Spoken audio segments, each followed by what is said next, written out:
Welcome to the Qualcomm podcast.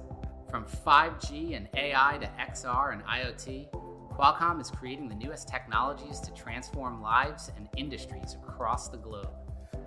I'll be taking you behind the scenes with the inventors and experts bringing the technology to life, so you can hear all about the most exciting evolutions in tech, right from the source. I'm PJ, and thanks for listening. Thank you, everybody, for joining us. Today, we're going to have an awesome episode. We're going to be talking about wearables and how they are helping us through this current climate. They're helping us stay healthy. They're helping us stay connected. And we've got a really special moment at the end. We're going to talk about a real big goodie.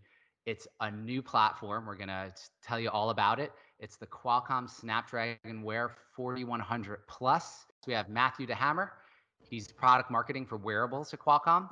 And we have Carolina Milanesi, who's our tech analyst at Creative Strategies and the founder of the Heart of Tech. Thank you for having me. I'm always been passionate about wearables and the opportunity that they have in the market. Now, Matt is the OG of wearables inside of Qualcomm. No, I do actually consider myself the OG because I've been with Qualcomm for 7 years now, and I've only really ever worked on wearables. So I'm like the first and only, to my knowledge, product marketing person in wearables at Qualcomm. So I like to think that I'm an expert and I have a unique perspective and can kind of understand what's going on there, and obviously have insight into what we're doing in the future. So happy to be here and to talk about that stuff as well. Yeah, absolutely. And you were the first when we launched Qualcomm Talk, which was Qualcomm's first wearable, and then you were there when we created our first platform. And can you walk me through real fast just the generations we have so far? I'll give you the quick synopsis. So yeah, Qualcomm is not typically somebody that commercializes or sells devices directly to end consumers, but we kind of went out on a limb and we created a smartwatch, and we sold it for a little bit. But really, it was a way to kind of stimulate the market to get people to think about what technology could do and what could be done. And then a year later, that's actually when Google first introduced Android Wear, and then we got smartphone makers and watch makers, people coming into the market, and then we can kind of step back and we don't need to build products. We can build the underlying technologies that work in them. So from there, we've had like 3 generations of smartwatch platforms now. We work with major brands from like Fossil and Mont Blanc, Louis Vuitton, to your traditional watch guys like Motorola, Xiaomi, Oppo. So yeah, there's lots of really exciting stuff going on in wearables right now.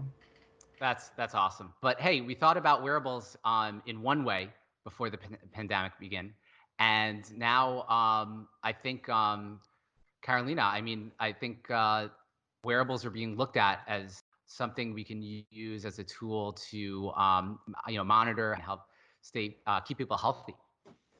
Yeah, I think what you've seen over the years, if you follow the market, from the very beginning, and I still have your watch, by the way, that you launched in 2017. So, the Qualcomm Talk. Yeah, awesome. From where we started, which was not just that people were expecting the same amount of volume, but they also assumed that what we were going to do with wearable was the same thing that we were doing with phones, right? So at the beginning, it was trying to replicate what the phone did on a smaller form factor that you always had with you. And then over time, that idea from the major vendors changed, and you started to go from, okay, it's basically like a phone, to then it's not, it's a piece of jewelry, to then is actually maybe you don't want all the apps. And I think we finally now landed, and I would say it's probably been over the past 12 to 18 months, really where I think the true value of wearable is coming out, which is it is still an accessory, and I really would like to see that move into a device in its own right. The other part that is maybe not appreciated as much, which is what is coming out more and more during the pandemic and the future opportunity, is the sensors that we have on these devices that are collecting data and information that then can be used by applications to help us be healthier, be more, mindful, and check our stress level, check the environment that we're in from a noise perspective, as an example. So I think there's a lot that is already being done today as far as helping people who don't have access to the gyms and their trainers and all of that as they normally do, because we're all stuck at home, to try and keep us more accountable to be fit. Absolutely. Yeah, actually, I want to echo that, because what we like to say internally is that the wearables, or the smartwatch more specifically, is kind of one of maybe the most personal device that you own, because if you think Absolutely. about it, it's the one that's intimately touching your body. You always have it on, and it's collecting, like Carolina was saying, it's collecting my heart rate data. It knows when I'm exercising. It knows when I'm perhaps asleep, which is all really valuable information right now. But if you start telling people like, hey, this fundamentally can help society, like at large, or yourself, to stay more healthy and things like that, I think it's a lot more compelling, and that's really what I'm excited about. 100%. To that point, you're right. Like, I remember my first memories of just being like, "Hey, this is a fast way to see notifications." But now, we hear, popular words and terminology like contact tracing. And I think there are other use cases even now, if you're thinking about limiting the amount of contacts that you have, actually you touching surfaces, Mhm. where the wearables come into play. And in the US, we don't have contactless payment from a credit card perspective as widespread as other regions. So wearables is where we're going first, because that's been deployed first. So it is interesting how there are these use cases that maybe in a given moment you don't pay attention to, or you started to take for granted, and then during COVID you're a bit more aware of the different ways that wearable actually help you, as we start to also think about what the office or a school is going to look like going Yeah. forward. Obviously, the distancing is something that is going to remain for a long time. But if you're a manufacturing company, right, people Yeah. have to be in the factory, and they need to continue with production. And so if you're thinking about how can you monitor that people keep that distance, that's when sensors come in. I think there's more. And again, to your point about not touching surfaces, think about using a wearable instead of a badge to get into your office, in and out, pay at the cafeteria, and so forth. So I think there are definitely more use cases, and I hope that we'll see more and more, so people become comfortable with the idea of contact tracing. There's been a lot of Yeah. talk around privacy and concerns that people might have, and I hope that ultimately people will see that this is because we are all in, and we all face with the same challenge, and the more that we're able to track and trace, the lower risk that we will go back to a situation we were in before lockdown. Definitely. Yeah, I think I think for sure people are, rethinking, everything. And I think the other things that we won't be visiting for a prior while is gyms. So I think people are going to be, outside also, looking for different ways to get their exercise in. And I think you got to be thinking about a wearable. If Yeah, you're if right, if you're going to be exercising outdoors, it's like all the tech is just built into it now that they can help you with your routine. totally. I mean, I think a wearable is like the ideal device in that sense, because people, why do people exercise, right? You want to be healthy, you want some motivation, and then there's that segment of people that thrive on data, right? Am I faster than I was yesterday? Am I stronger? Am I doing things correctly? Like, yes, you could go to a gym and you could do organized classes or use expensive machines, but again, that's a social environment. There's multiple people using that. With a wearable, you can get a lot of that same experience kind of, in your own environment, at home, at the park, away from people.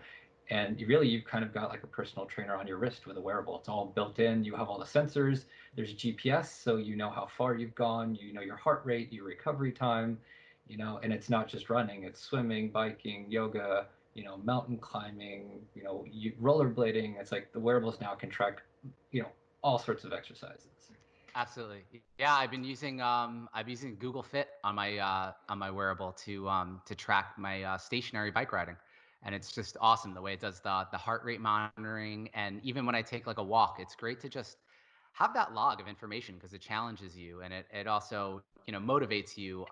Frankly, it motivates me because it's fun. I enjoy just seeing it and having another a little toy to help me motivate and get out there and have some fun like that.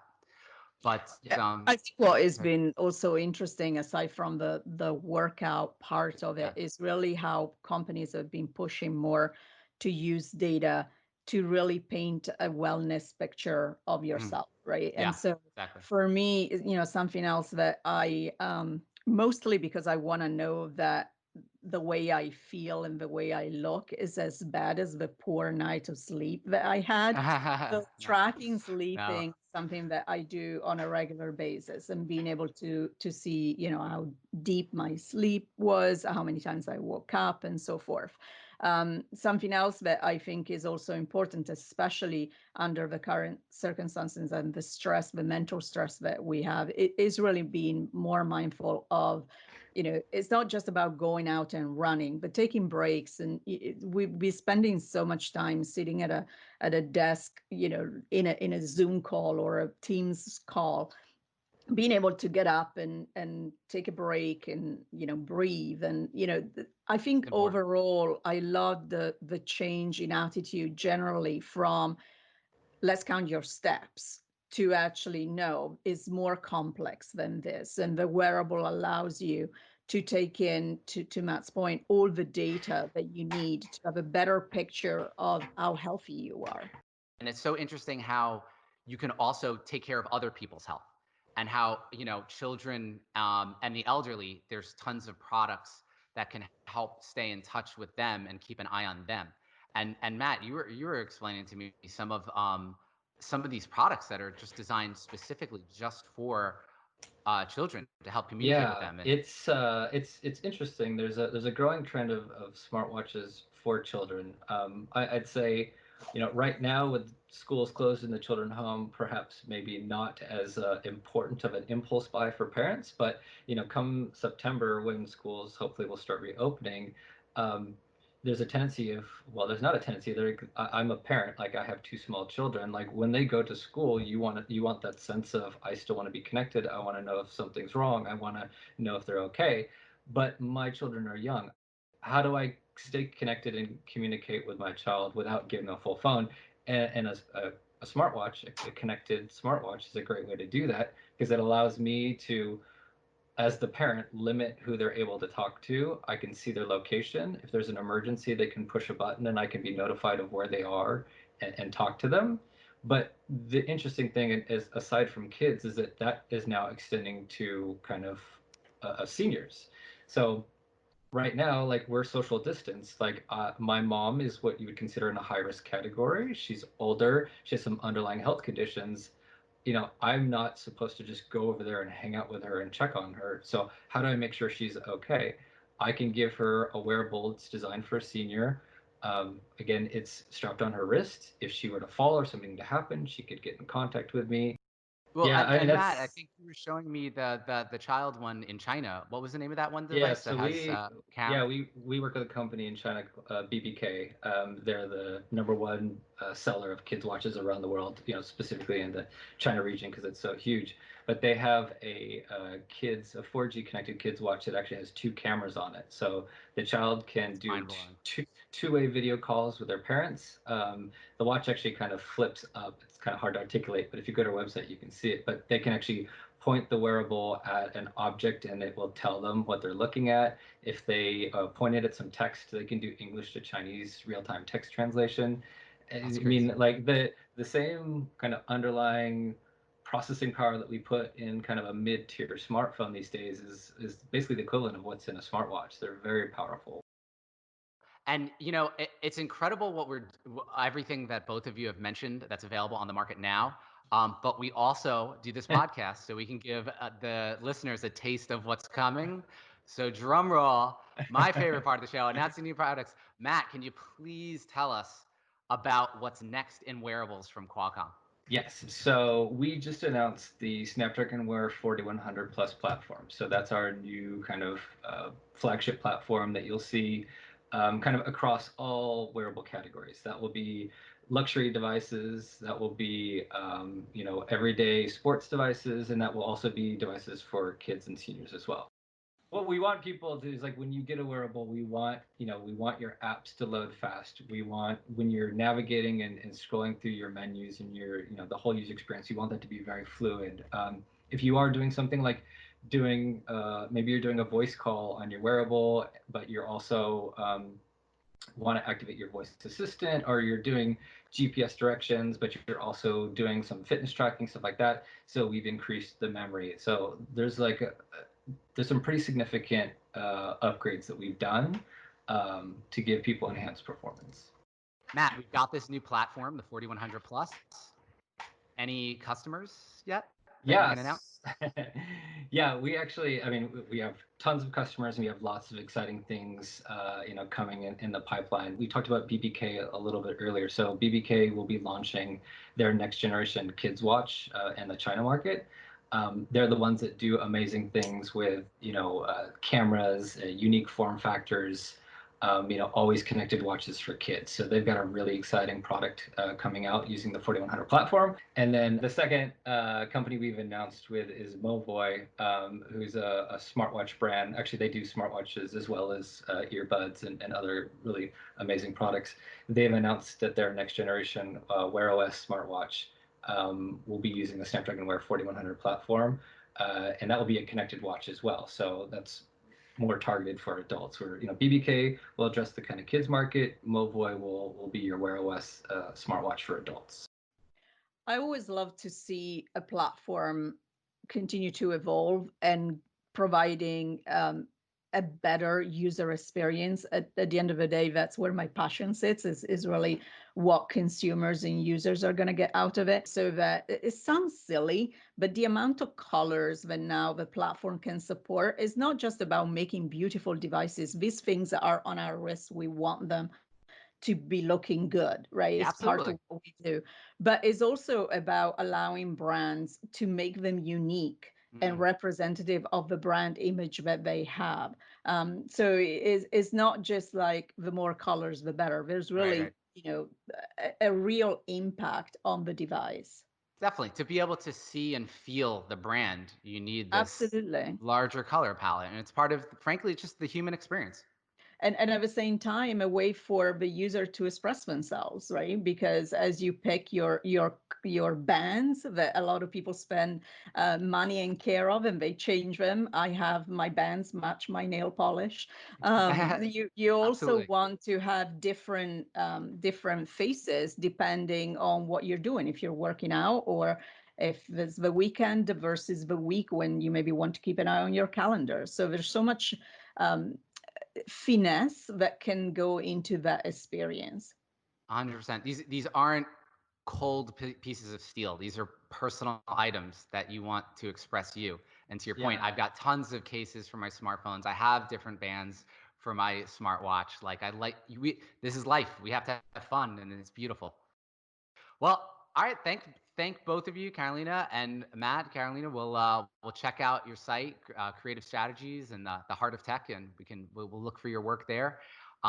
And check out Qualcomm.com/wearables for everything that Matt's been working on. We thank both of you two for coming in and for giving your perspective, your tips, your things that we should be looking at. And Matt, for just giving us all the goodies on the 4100 Plus. So audience, thanks for listening. And Carolina, anywhere else we should look for your work? You can find me on Twitter, where you find thoughts on tech and pictures of puppies and cats at Caro, _Milanesi, Milanesi. Perfect. Awesome. All right. We'll see you. We'll find your work there. And audience, thanks for joining, and we'll see everyone again soon. Thanks for listening to the Qualcomm Podcast. If you haven't already subscribed, you can do so via SoundCloud, Spotify, Apple Podcast, or Google Podcast. And by the way, our friends at Legal really want you to know that references to Qualcomm may be Qualcomm Incorporated, Qualcomm Technologies Inc., and/or its subsidiaries. Qualcomm Snapdragon is a product of Qualcomm Technologies Incorporated. Until next time.